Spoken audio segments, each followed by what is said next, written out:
Hello, good evening and welcome to Business Live. Coming up in this bulletin, prices of petroleum products are expected to drop at the pump starting this Friday. What margin of reduction should consumers expect? We shall be finding out soon.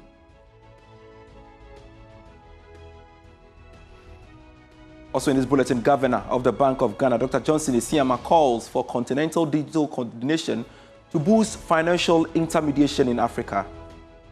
Cross-border digital payments are gaining traction, promising to ease trade frictions and accelerate regional commerce.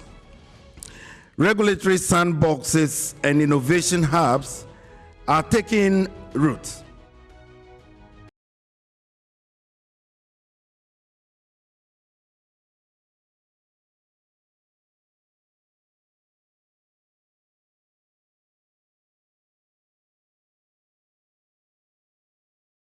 Grateful you could join me. I am Pius Gojo-Baka, and looking at our stories.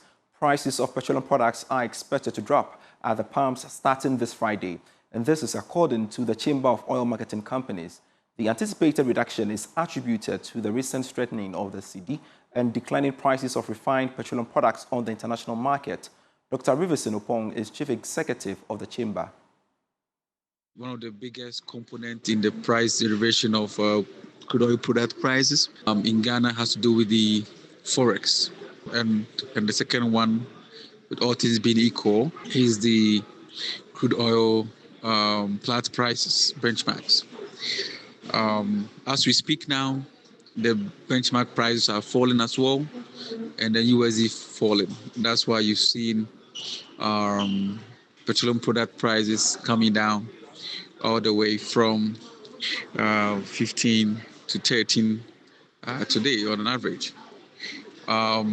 Indeed, we expect this to continue as far as these two components play their roles plummeting down or taking a nosedive. And I believe that ordinary Ghanaians or you and I will need to benefit from it in all angles. At least good to know prices will be dropping. Let's engage the Chamber of Petroleum Consumers Ghana. Its Executive Secretary, Duncan Amoah, joins us via Zoom. Duncan, pleasure you could join me on Business Live. Now, do you hold the view that consumers deserve a significant reduction of prices at the pumps due to the appreciation of the cedi? Thank you, Pius. We do not only hold that view.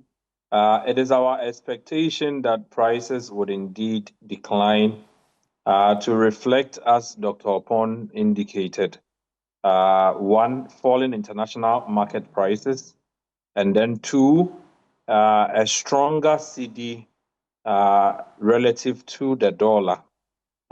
In recent past, whenever we've had fuel prices go up, most times the excuse has been that the cedi is wobbly or the cedi has depreciated. And so we have increased prices.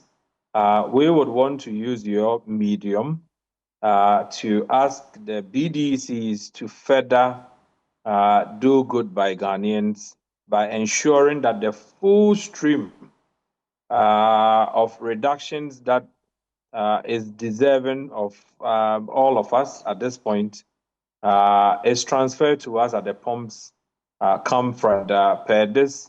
It is our hope that no OMC will be quoting anything above 13 Ghana cedi coming Friday, because as it stands, some are doing 12, others are still above 30.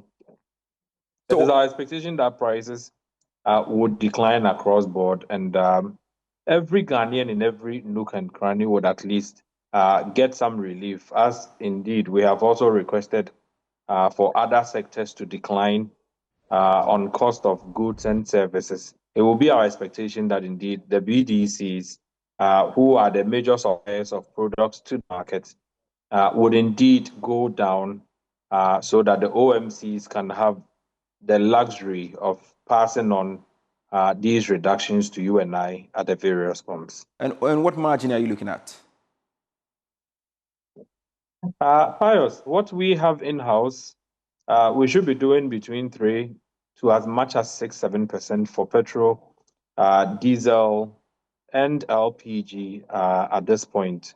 And that is why I indicated that it will be surprising if the big three that often would be quoting above everybody else on the market, if they don't move from the 13.3 region we are seeing now, probably to about 12.8, 12.9, it will be surprising. We would not be expecting to still have OMCs pricing above 13 come Friday. So we are expecting something significant to go off coming Friday because, like I've always indicated, this is one of the windows that has seen the biggest fall as far as the dollar value is concerned.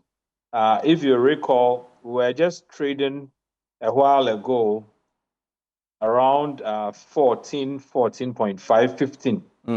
Within the past 14 or 2 week period, the dollar has declined now to around the 12 Ghana region. And so, like I have always indicated, even if you did the unspoken 1 liter to a dollar rule, and today you have $1 interbank and sometimes the open market doing about 12, at most 13. The decision is that most OMCs would have probably declined to around the 12 region, commensurate to where the dollar stands today. By way of rates. So we're expecting to see significant declines for this particular window, simply because it's one of the windows that the CD clearly has outperformed even to our own expectation as industry watchers. That's fine. So what will be your response to consumers who say, for example, it's time for transport fares to also go down? Pius, you recall not long ago on your platform, I reiterated the need for us to go slowly on the public transport operators so that if it so happened prices went up tomorrow, we wouldn't be asking them to go and increase transport fares. Where we are now, we at COPEC would agree that the time is ripe. We are in a proper time for transport operators to now look at reducing transport fares by a minimum 10-15% to be able to ease the pressure on commuters. I say this on the back of the fact that cumulatively, we have recorded in excess of 18% reductions since the start of the year when fuel, petrol, diesel, LPG were all trading above 15 a liter. If today you are doing almost 3 Ghana cedi of that, you've seen something significant happen. And so they don't have an excuse at this point to say they won't reduce transport fares. So we would start the negotiations or discussions with them or persuading them to reduce fares so that the market women can also have a justification to reduce the cost of their goods and services. Any excuse at this point to hold transport fares at the levels they are, I don't think will be justified or sustainable. So we are asking at this point that they go down on transport fares, both the electronic and the non-electronic public transport operators should see to it that the average Ghanaian who uses their services get the benefit of the fuel price reductions that we have seen. And then again, GUTA also asking its members to reduce prices. We are quite mindful of the fact that it would affect the cost of parts and even lubricants. And so whatever the excuse was 2 weeks ago, it no longer can be justified. And we think that the transport operators would have to begin in earnest. Maybe by Monday, we should see the reductions in transport fares take effect. Very well. Quickly on this, Duncan, is COPEC going to make an advocacy for a similar reduction in prices of LPG, for example? Pius, the truth is LPG has equally declined over the period. In fact, the last window, LPG did go about 5%, at the local pump. Some did even 7%, significant.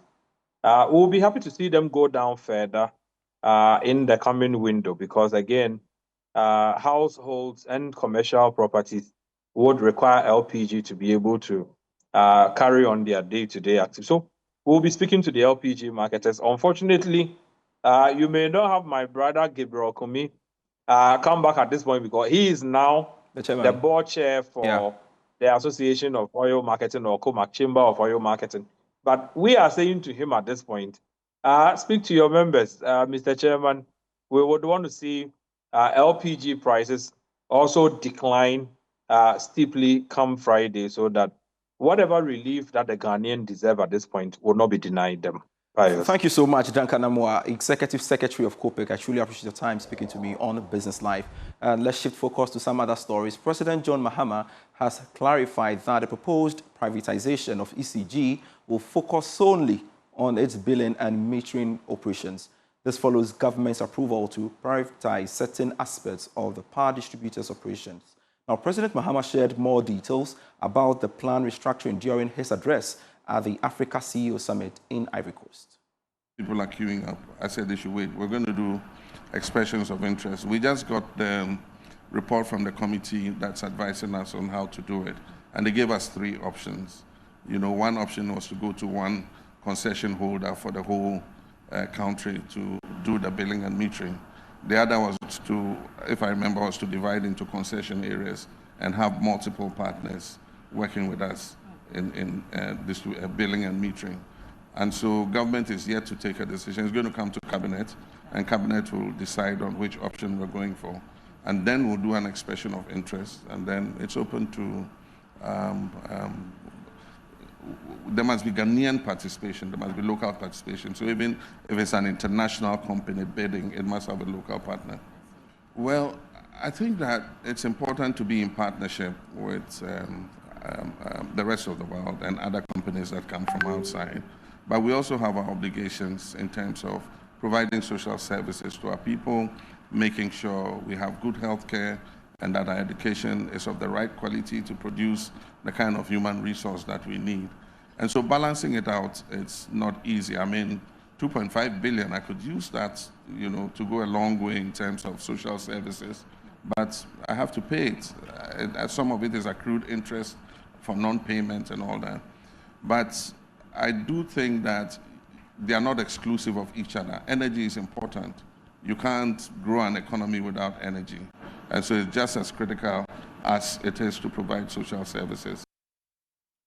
Governor of the Bank of Ghana, Dr. Johnson Esiama, has emphasized the need for a coordinated digital effort across the African continent to drive economic growth. Speaking at the 2025 3i Africa Policy Forum, Dr. Esiama highlighted the central bank's commitment to enabling seamless cross-border transactions. More in this report. At this year's 3i Africa Policy Forum in Accra, Governor of the Bank of Ghana, Dr. Johnson Esiama, called for a continent-wide effort to build a harmonized digital ecosystem to boost financial intermediation and economic integration. Cross-border digital payments are gaining traction, promising to ease trade frictions and accelerate regional commerce. Regulatory sandboxes and innovation hubs are taking root, offering safe environments to test new technologies within the realities of our African context. These gains, ladies and gentlemen, are being reinforced by modern regulatory approaches, by pilot programs, by innovation offices, and digital public infrastructure frameworks that are all designed to promote inclusive finance, enhance SME participation, and unleash the creativity of Africa's youth and entrepreneurs. Meanwhile, the head of FinTech at the Bank of Ghana, Kwame Opon, added that beyond coordination, inclusion is critical. He stressed the importance of designing digital solutions that work for all Ghanaians, especially those in underserved communities. So, regulatory harmonization has been recognized as one of the key pillars and prerequisites to achieving many of the policy objectives that we have, not just as Bank of Ghana, but across the African continent. As you may have also heard at this forum today, something is happening very differently. Regulators have come to terms with the fact that the nature of the development on the global scene as well as here in Africa, requires that we collaborate. And that collaboration is already happening. I mean, reference was made to our partnership and collaboration with the Rwanda Central Bank, for instance, where we're exploring licensed passporting as well as cross-border payments. And in fact, Ghana is leading in mobilizing, together with Rwanda, an initiative with GFTN and PAPS, an initiative to bring central banks together so we can test and learn on how we actually achieve things like cross-border payments. The Free Eye Africa Policy Forum brought together policymakers, innovators, and financial leaders to chart a unified path for Africa's digital future.